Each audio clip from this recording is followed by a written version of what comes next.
The Stone Age did not stop because we ran out of stones. We stopped relying on horse and buggy because we got a better option. And there is the orange idiot talking at the United Nations, making a case for typewriters against computers. That's the precise level of technological cluelessness we're dealing with here.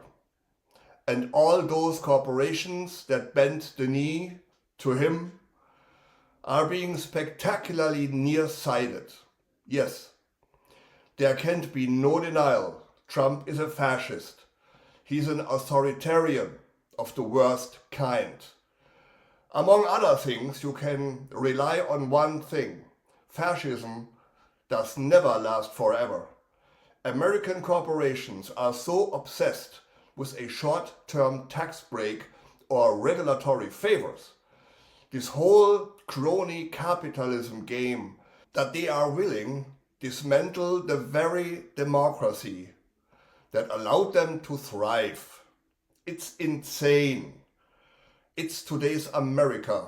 And why is the orange idiot so stuck on wind?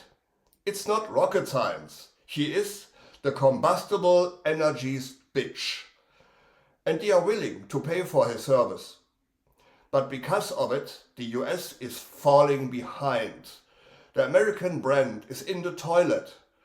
And everything it stands for, like the dollar, its industries and legal system, is seen as dirty.